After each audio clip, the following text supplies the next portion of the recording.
Leur parcours était tout tracé, puis ils ont découvert le Web3. C'est devenu une passion, ils sont alors devenus des Web3 builders, à leur rythme, à leur manière et selon leur vision. Inspirez-vous de leur parcours incroyable et devenez, vous aussi, un builder. Je suis Romain Milon, j'aide les projets Web3 à recruter et à fidéliser les meilleurs talents du secteur. Pour m'aider à propulser le podcast, pensez à vous abonner et en parler à 2 personnes autour de vous. Bonne écoute! Avant ce nouvel épisode, je tenais à vous préciser que nous ne donnons pas de conseils en investissement financier dans ce podcast. Je vous rappelle aussi que tout investissement dans les cryptoactifs et les NFT comporte des risques et peut entraîner des pertes en capital. Soyez prudents et faites toujours vos propres recherches.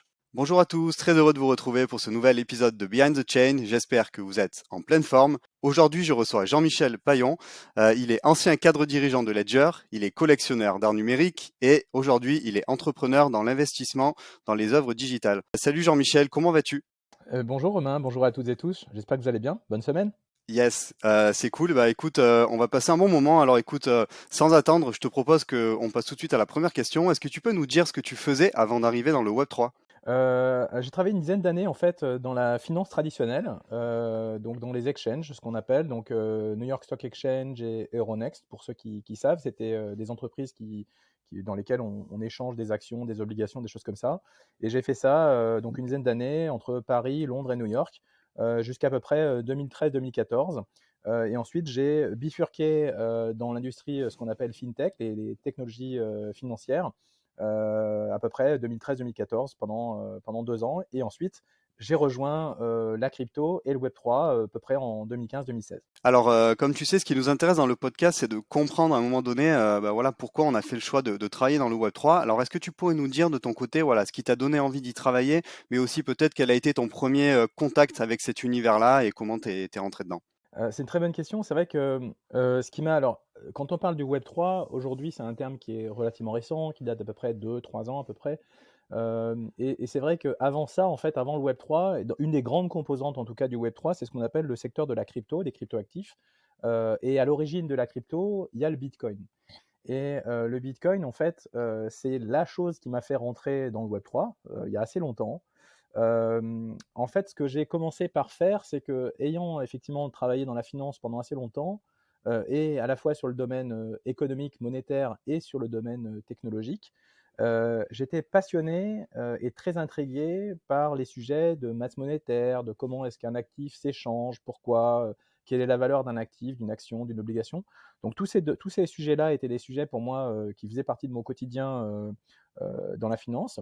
Et à un moment donné, j'ai découvert le Bitcoin, et ce qui m'a en fait vraiment donné envie de m'y intéresser et ensuite donc de travailler dans l'industrie, c'est ce qu'on appelle les fameux 21 millions de Bitcoin, la masse monétaire en fait finie du Bitcoin, qui était une innovation importante sur le plan économique et monétaire, puisque comme on le sait, malheureusement, tous les jours, ça nous le rappelle avec l'inflation, et notamment l'inflation monétaire par les banques centrales américaines et européennes, c'est que on ne sait pas aujourd'hui dire avec précision combien il y aura de dollars ou d'euros en circulation dans 5 ans, dans 10 ans ou dans 100 ans. C'est impossible à prévoir, y compris Jérôme Powell et Christine Lagarde sont incapables de vous le dire. Par contre, aujourd'hui, on sait combien il y aura de Bitcoin au maximum en 2140. Ce sera juste un peu en dessous de 21 millions. Et donc pour moi, c'est l'innovation principale qui m'a donné envie de travailler dans le Web3, enfin, et avant dans le Web3, dans le Bitcoin. Merci du coup pour ton explication. Alors justement entre le fait de s'y intéresser et d'avoir un intérêt pour cette technologie, ce qu'elle peut apporter aussi en termes de fondement, qu'est-ce qui fait qu'à un moment donné tu te dis tiens je vais décider d'y travailler et puis finalement peut-être aussi prendre un risque dans ta carrière. Enfin tu étais finalement assez installé dans l'univers financier traditionnel. Qu'est-ce qui fait que tu dis allez je vais travailler pour une entreprise Web3? Exactement. Je reviens sur le Bitcoin parce que tout vient de là. Donc, je m'intéressais à l'aspect monétaire et l'aspect aussi système d'échange de valeur nativement Internet. C'est-à-dire que pour la première fois, on avait quelque chose où on pouvait changer de la valeur sur Internet, ce qui n'était pas le cas avant, parce qu'avant, on passait toujours par des banques, par des PayPal, des choses comme ça. Donc je découvre ça à peu près alors j'en entends parler pour la première fois en 2010, mais en pratique, je commence à comprendre et je m'y intéresse vraiment sérieusement en 2013. Et en fait, coup de chance, bon, je fais ça au milieu d'autres choses, mais en 2014, en fait, en mai 2014, un lieu s'ouvre à Paris, un lieu qui s'appelle la Maison du Bitcoin. Et c'est un lieu qui est ouvert par Éric Larchevêque, qui aujourd'hui passe sur M6 à la télévision. C'est l'ancien dirigeant de Ledger et qui maintenant donc passe sur M6, donc qui va être mon associé. Et avec son associé de l'époque, Thomas France, ils avaient créé ce lieu au printemps 2014. Qui permettait effectivement au début, qui n'avait d'autres objectifs que de permettre aux gens de se familiariser, d'acheter leur premier Bitcoin, de pouvoir échanger avec la communauté, etc. Et donc c'est grâce à ce moment-là en fait que j'ai pu rencontrer pour la première fois en vrai des gens dans l'industrie du Bitcoin et dans le secteur du Bitcoin. Et ensuite, comment ça s'est passé? Je les rencontre, on devient assez rapidement des sortes de business friends, c'est-à-dire qu'on échange régulièrement, on se voit régulièrement. Je leur partage un petit peu quelques conseils, ils me partagent des conseils sur moi-même, mon évolution justement vers l'industrie.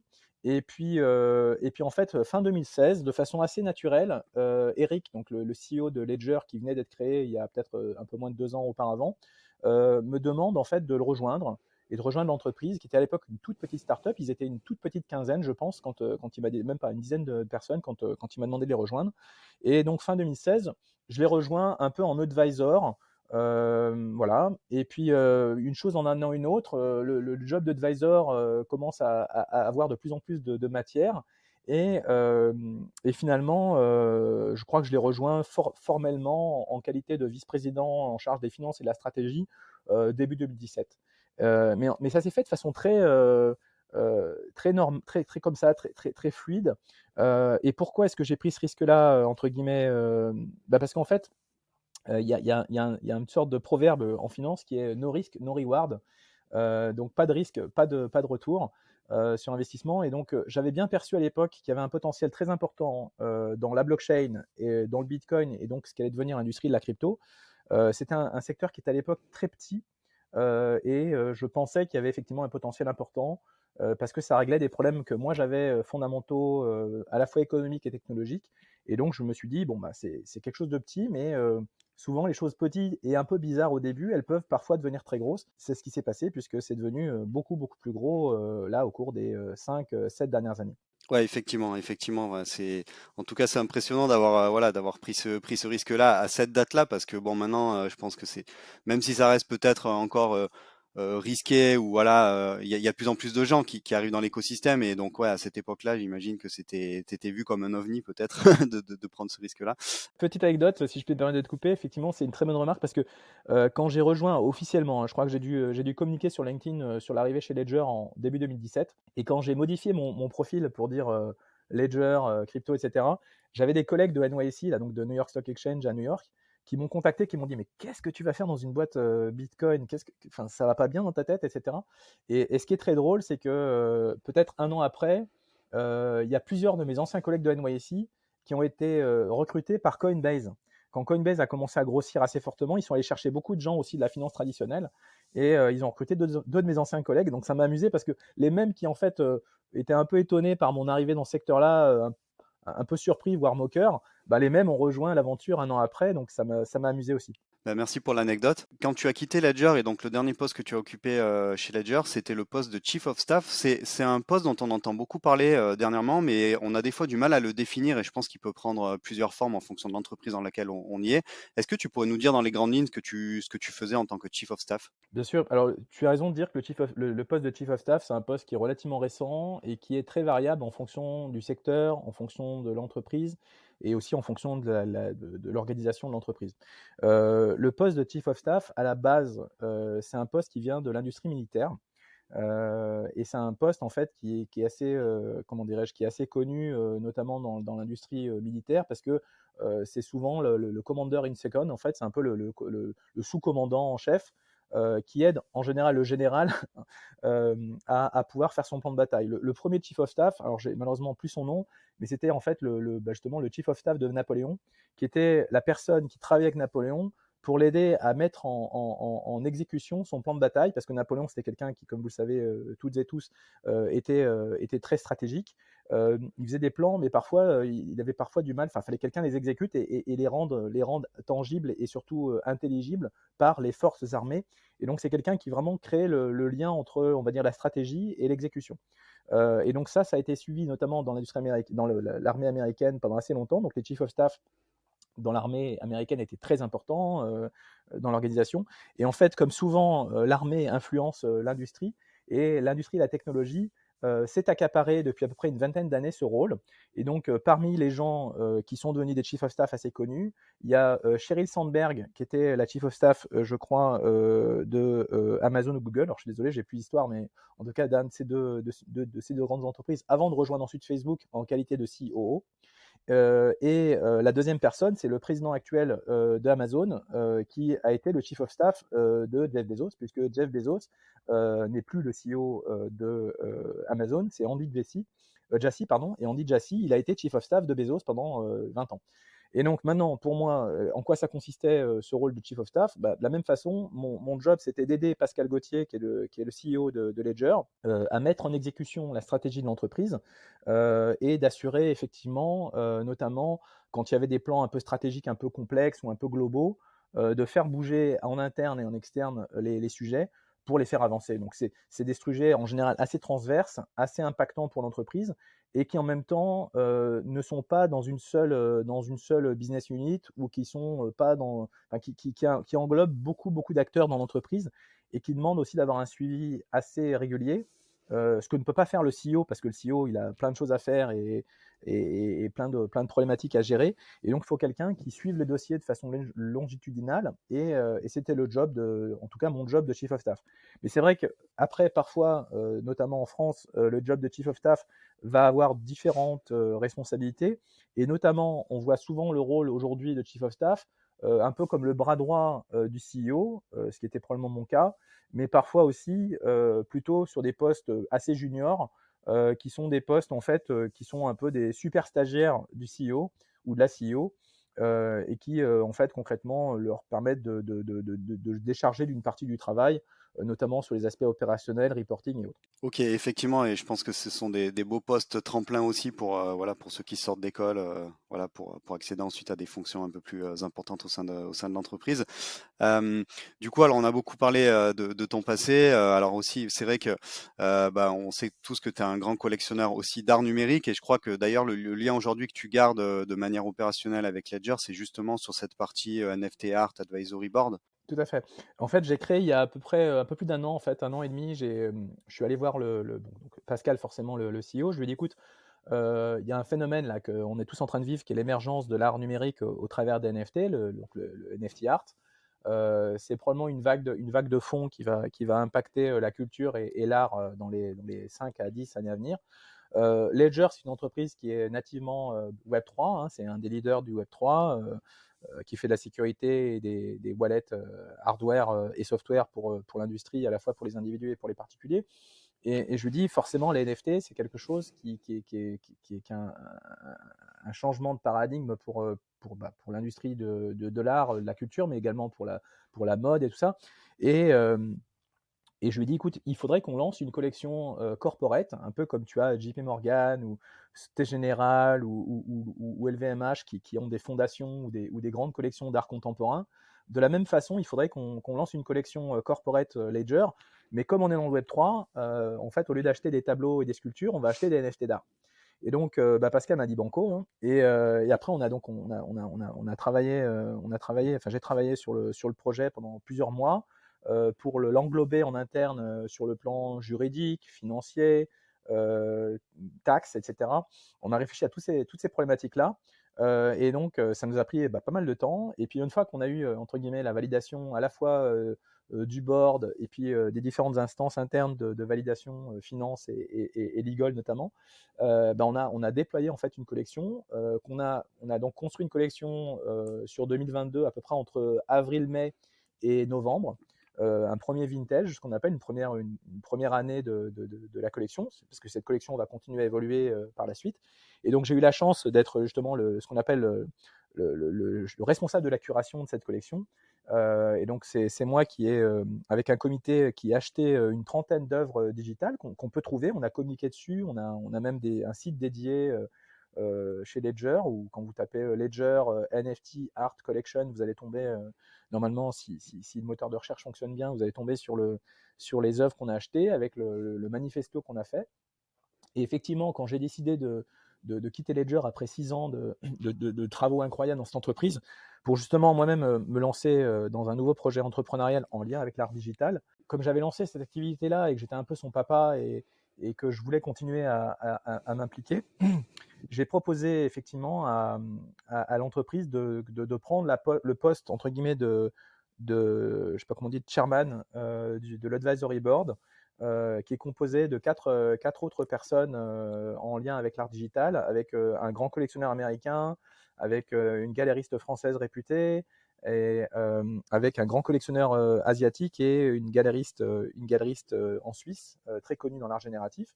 Et donc voilà, donc j'ai la chance d'être le président de cette entité de conseil qui, en fait, dont le rôle est effectivement est de conseiller Ledger sur à la fois les acquisitions de cette collection, mais également sur les stratégies éventuellement que l'entreprise pourra mener en lien avec l'art et la culture dans le digital. Ok, bah hyper intéressant. Donc ouais, on partagera le lien justement vers la page que tu décrivais. Alors, t'as aussi amorcé la transition bah, du coup sur la suite. Alors, tu nous parlais de ton projet entrepreneurial. Alors, il y a quelques baselines, voilà, notamment de rendre plus accessibles les NFT, voilà, aux collectionneurs institutionnels. Est-ce que tu peux nous en dire un peu plus sur ce projet, même si à ce stade, je sais qu'il reste relativement confidentiel? Comme je suis entrepreneur dans l'âme et collectionneur, je me suis penché sur le sujet de l'art digital NFT, donc de l'art on-chain. Et c'est vrai que pour comprendre un secteur, ça c'est l'ancien financier qui parle, il faut être capable de mettre des données, être capable de lui donner une matière et une existence quantitative. Donc la première chose que j'ai faite, c'est que je me suis dit, OK, quand on parle d'art digital on-chain, euh, non, qu'est-ce que ça veut dire, mais surtout, qu'est-ce que ça représente? Et aujourd'hui, donc en fait, j'ai réussi à trouver, au travers de pas mal de recherches là, sur les derniers mois, de réussir à le valoriser. Ma vision, et donc aujourd'hui, ce que je partage avec vous, c'est un peu une sorte d'exclusivité. C'est aujourd'hui l'art digital qui est créé sur des blockchains publiques, ce qu'on appelle les NFT d'art et de culture. C'est un marché en fait qui est assez petit, qui représente entre 7 et 8 milliards de dollars si on agrège à peu près les 200 ou 300 plus grosses collections. C'est-à-dire, vous prenez les Beeple, vous prenez Xcopy, vous prenez les Chromie Squiggle, les Fidenza, les Ringers, enfin, toutes les grandes collections de NFT d'art et des CryptoPunks, vous arrivez à peu près à 7 milliards pour simplifier. 7 milliards de dollars, c'est beaucoup et pas beaucoup. Ça représente, si on compare ça au marché de l'art contemporain et moderne, qui représente, en fonction de ce qu'on regarde, entre 500 et 600 milliards de valeur. Aujourd'hui, on ne parle pas de volume, on parle de valeur, hein, donc la valeur marchande. Ça représente seulement 1 à 2% du marché de l'art contemporain et moderne, l'art digital. Donc c'est pas très gros. Et ça représente une toute petite partie de l'art global, du marché de l'art global, parce que je crois que c'est UBS qui fait un rapport annuel qui a valorisé ça, qui dit que l'art global, ça vaut à peu près 1,7 trillion de dollars, donc 1700 milliards. Donc c'est tout petit, mais par contre, je pense, ça c'est ma vision, que ce marché de l'art digital va grossir énormément pour plein de raisons, des raisons générationnelles, des raisons technologiques, simplement l'histoire, le sens de l'histoire, c'est on va de plus en plus vers des vies numériques et où nos échanges se font de plus en plus par des médiums numériques. Et donc pour moi, la culture et l'art ne vont pas échapper à cette règle et vont se développer énormément sur des supports numériques. Et donc les NFT, pour moi, c'est le support magique pour pouvoir créer et distribuer de la culture et de l'art. Et donc c'est vraiment pour ça que ma vision, c'est que l'art numérique au travers des NFT, va énormément se développer dans les années à venir. Bon, maintenant qu'on a dit ça, le voyage va quand même être long. On est fondamentalement, si on prend l'histoire numérique, on est l'année 6 des NFT, puisque les NFT ont été créés en 2017 avec le RC 721 et avec notamment les CryptoPunks qui sont arrivés juste après. Mais fondamentalement, le marché de l'art digital, il a à peine 3 ans, même pas, puisque ce qui a vraiment lancé l'art digital comme marché, c'est la vente du Beeple en mars 2021 avec son fameux tableau digital les 5000 premiers jours. qui s'est vendu chez Christie's pour 69 millions de dollars. Et c'est vraiment ça, cette vente de Beeple, qui a lancé le marché de l'art numérique. Donc encore une fois, on est l'année 3 seulement. Et donc ma mission, entre guillemets, au travers du projet que je suis en train de préparer et de lancer, ça va être d'accompagner le développement de l'art digital, à la fois auprès des institutions muséales, fondations, grands collectionneurs, mais également auprès des investisseurs institutionnels en général, c'est-à-dire des asset managers, ça veut dire des fonds de pension, des assureurs, des family office, des banques privées, etc., etc., pour en fait les aider à comprendre ce segment de marché, les aider également à commencer des collections pour certains, et probablement pour d'autres, à aussi créer des produits avec eux qui leur permettront d'investir dans cette classe d'actifs. Parce que je pense que c'est à la fois une révolution culturelle, mais également une révolution économique, puisque pour la première fois, je pense que on va pouvoir avoir, grâce au médium NFT, la culture et l'art qui vont vraiment pouvoir devenir une classe d'actifs à part entière, parce que toutes les frictions qu'on a dans l'art physique, que ce soit les problématiques de logistique, d'authentification, de stockage, d'assurance et tous ces sujets-là, sont complètement balayés et réglés grâce au support numérique des NFT, puisque tous ces problèmes-là sont finalement prouvés mathématiquement sur une blockchain, et donc permettent de rendre cette classe d'actifs vraiment intéressante et vraiment fluide et liquide. Alors peut-être maintenant on va venir sur des questions ouais, un peu plus personnelles, inspirationnelles. Est-ce que tu pourrais me dire voilà ce qui toi concrètement au quotidien te fait kiffer et voilà te hype dans ce monde Web3? C'est assez grisant, en fait, le Web3, parce que en fait, on passe de spectateur à acteur. Comme la plupart des gens, je pense, qui écoutent ce podcast le savent, c'est qu'effectivement, c'est la troisième ère du web, hein. Web 1, c'était juste, on lisait finalement ce que des structures produisaient. Le Web 2, c'est plus de l'interaction sur des plateformes où on crée du contenu, mais en fait, le contenu ne nous appartient pas vraiment, puisqu'il est très centralisé par des plateformes, que ce soit Facebook, Twitter et Google. Et là, l'ère 3, c'est la troisième ère du web. Le Web 3, c'est effectivement l'ère où en fait on va être acteur. On va être acteur et on va surtout être propriétaire de nos données, de ce qu'on crée, de notre identité digitale, de ce qu'on crée, de la valeur qu'on crée, et donc par construction même des œuvres d'art qu'on peut créer sur Internet. Donc, moi, ce qui m'intéresse et ce qui me fait kiffer, c'est de passer de spectateur à acteur. J'étais un jeune spectateur d'émergence de la première phase d'Internet, donc je l'ai vécu, mais vraiment de loin et vraiment en spectateur, parce que j'étais beaucoup trop jeune pour pouvoir avoir un impact dessus. Mais j'ai quand même participé à ma petite façon. Ensuite, dans la deuxième phase d'Internet, on va dire 2005-2015, avec l'arrivée des réseaux sociaux et des plateformes, du coup, j'étais un acteur, mais un acteur, on va dire, malgré tout spectateur. C'est-à-dire je participais un petit peu, mais j'étais pas vraiment aux manettes. Et là, on est dans une troisième ère d'Internet, là pour laquelle j'ai la chance d'être à peu près au bon endroit, au bon moment, avec la bonne expérience, grâce à Ledger, grâce à la finance, grâce au fait que je sois un gros collectionneur d'art digital, qui m'amène effectivement à pouvoir concrètement mener des projets qui vont permettre aussi l'émergence du Web3, que ce soit des projets très concrets, très physiques, comme la NFT Factory qu'on a créée avec plusieurs associés il y a maintenant plusieurs mois, et qui existe à Paris, et qui est vraiment un endroit génial, et qui est en face de Pompidou, et qui permet au grand public et aux entreprises de venir se familiariser avec le Web3 et avec les NFT notamment.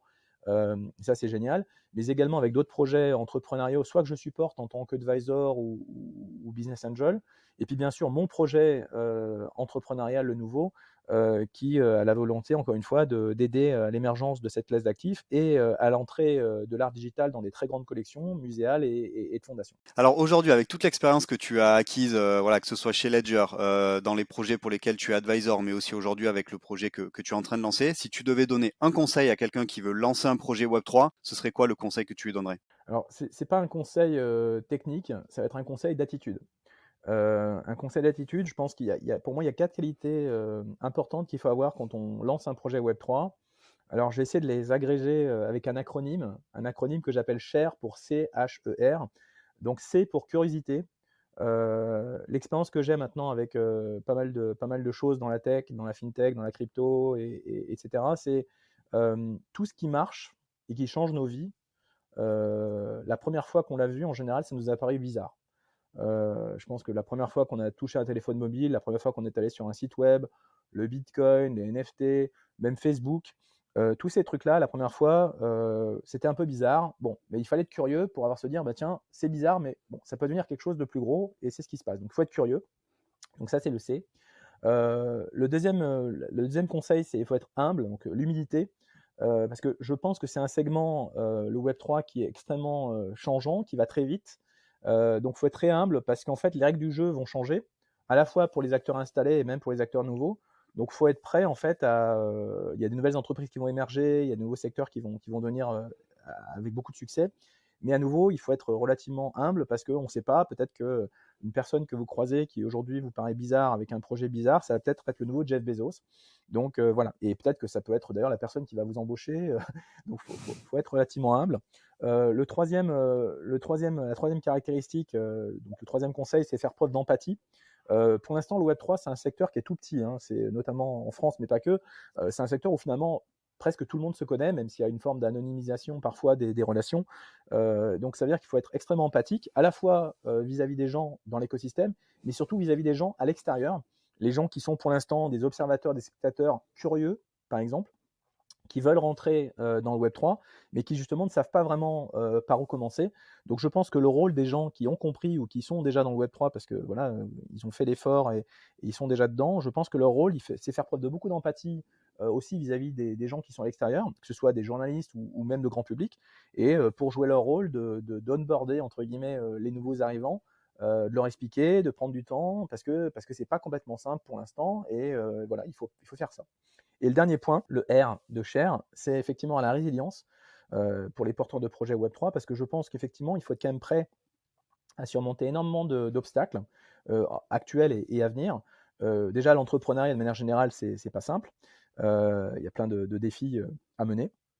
Ensuite, on rajoute à ça, il y a la crypto, puisque la crypto est quand même un élément essentiel. Les cryptoactifs sont des éléments essentiels du sujet Web3 pour l'échange de valeur et la création de valeur. Donc, ça veut dire que c'est quand même des sujets qui sont encore pas complètement compris sur le plan réglementaire, sur le plan fiscal ou même sur le plan économique. Donc, du coup, il y a aussi un petit sujet là-dessus. Donc, il faut être prêt aussi à prendre des risques là-dessus, mais des risques mesurés et en être conscient. Donc voilà, donc du coup pour moi, encore une fois, c'est faire preuve de curiosité, d'humilité, d'empathie et de résilience. Ça, c'est les 4 conseils que je peux donner quand on veut lancer un projet Web3. Ok, c'est top. Ben, merci beaucoup. Je pense que ça servira à beaucoup de monde. Est-ce que tu accepterais maintenant de nous partager un de tes projets coup de cœur du moment? Je sais que c'est pas facile avec le rôle que tu as, mais bon, voilà, est-ce que, est-ce que tu accepterais de le faire ou ça peut aussi être joker, hein? Non, non, non, je vais en partager. C'est vrai que j'ai beaucoup, beaucoup posé de questions pour fâcher personne. Comme je suis impliqué dans pas mal de projets où des gens m'en parlent, beaucoup de choses, il y a plein de choses géniales. J'ai décidé de mettre un coup de projecteur, entre guillemets, sur un projet qui me tient à cœur, qui est une exposition d'art NFT, qui s'appelle I Am, donc I, je suis en anglais, qui est un projet qui est fait par un collectif de curatrices, de filles seulement, qui s'appelle Girls Revolution. Donc c'est GXRLS Revolution. C'est le compte sur Twitter et on peut les trouver assez facilement. Donc c'est Annelise, Jessica et Joséphine et plein d'autres qui ont créé en fait ce mouvement. Donc ce sont des femmes curatrices et qui ont fait une exposition d'NFT art uniquement féminine, uniquement des artistes féminines. Et comme je l'avais la chance de les connaître par ailleurs, parce que je les collectionnais ou parce que je suivais certaines artistes qu'elles supportent et qu'elles représentent, en fait, elles ont monté une exposition et moi, j'ai rien fait à part, à part leur donner deux, trois conseils et, vraiment sur les aspects logistiques et surtout les aider à financer le projet. Et elles ont fait une super expo qui était donc du 10 au 15 mars à Paris, dans une galerie à côté de Bastille qui s'appelle la galerie IAM, donc IHAM, et qui maintenant continue à exister. C'est la beauté des NFT, c'est qu'elle existe en ligne. Donc probablement, Romain, que tu mettras en ligne, bien sûr, le lien. Mais c'est un projet qui me tient à cœur parce que bah, c'est un beau projet qui montre aussi, je pense, un sujet qui est un sujet fondamental, qui est la diversité dans le Web3. Parce qu'effectivement, la crypto était un secteur qui était éminemment masculin. Il y avait vraiment beaucoup d'acteurs et il y avait malheureusement, quand on faisait des conférences ou des choses comme ça, il y avait quand même 90% d'hommes et 10% de femmes, entre guillemets. Mais c'est vrai que c'est bon, c'était pas très divers. Et je pense que le Web3 va permettre d'avoir beaucoup plus de diversité. Et donc, pour moi, c'est un projet que j'aime beaucoup. Et en plus de ça, il y a des super artistes et des super œuvres d'art dans la série qu'elles ont lancée. Il en reste encore quelques-unes à vendre. Et je pense que les collectionneurs qui vont franchir le pas de découvrir ces œuvres et peut-être même d'en collectionner certaines risquent de ne pas le regretter parce que c'est pas impossible que dans les années à venir, certains de ces artistes rentrent dans des grands musées ou des grandes collections. Et donc voilà, c'est un peu mon coup de cœur du moment. Girls Revolution. Ok, bah écoute, alors on les connaissait puisque moi j'avais interviewé il y a quelques épisodes Joséphine Louis, voilà, lorsqu'elle venait de lancer la Funky Gallery. Donc écoute, super. Alors on arrive déjà à la dernière question de l'épisode, c'est passé très vite, comme d'habitude. Est-ce que tu pourrais nous dire à quoi ressemblerait ton Web3 idéal dans 10 ans? Voilà, si tu avais un crayon et que tu le dessinais, voilà, qu'est-ce que tu nous dessinerais? Pour moi, ce sera un monde où les deux valeurs cardinales du Web3 ont réussi à se déployer de façon massive. Les deux valeurs cardinales du Web3, c'est la décentralisation et le contrôle de ces données par le grand public.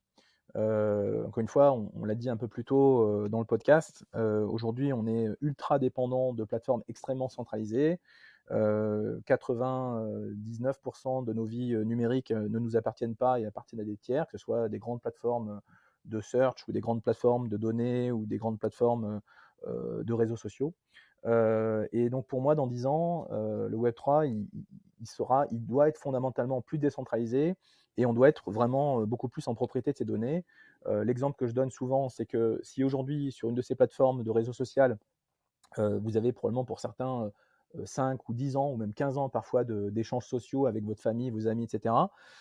Et si, par exemple, vous décidez de créer, parce que vous êtes artiste, et que vous mettez une photo qui va être considérée comme choquante par quelqu'un dans la Silicon Valley, parce que je sais pas, parce que sur le plan artistique, vous, ça vous plaît, mais parce que sur le plan culturel ou social, dans un autre pays, ça l'est pas, votre compte va être bloqué et vous allez avoir 15 ans de votre vie qui va être annihilé.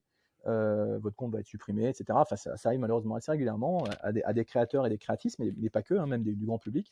Et donc, pour moi, c'est vraiment l'aspect décentralisation et contrôle de ces données, c'est les deux éléments essentiels du Web3 et donc le monde dans 10 ans.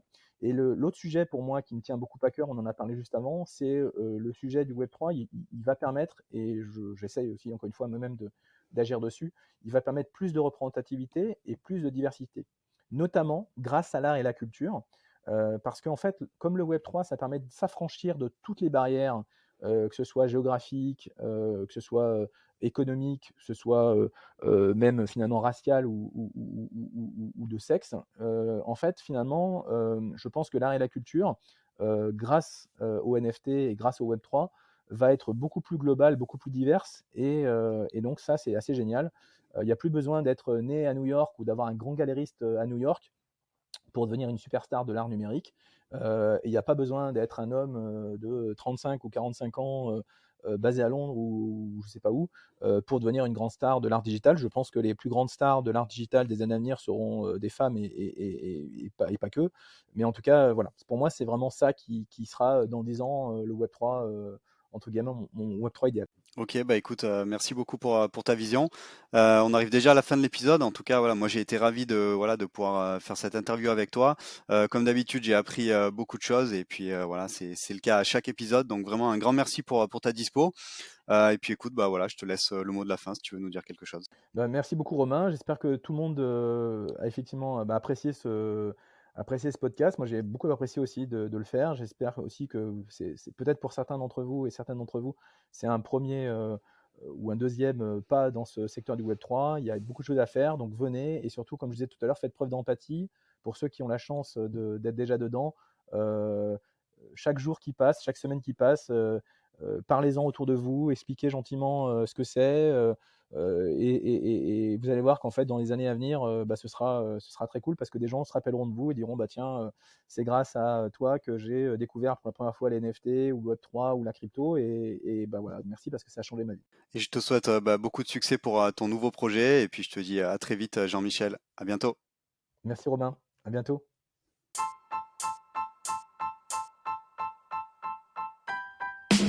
Merci d'avoir écouté cet épisode jusqu'au bout. Pour m'aider à propulser ce podcast, je vous invite à me laisser la meilleure note possible ainsi qu'un commentaire sympa. À très vite pour découvrir un nouveau talent du Web3.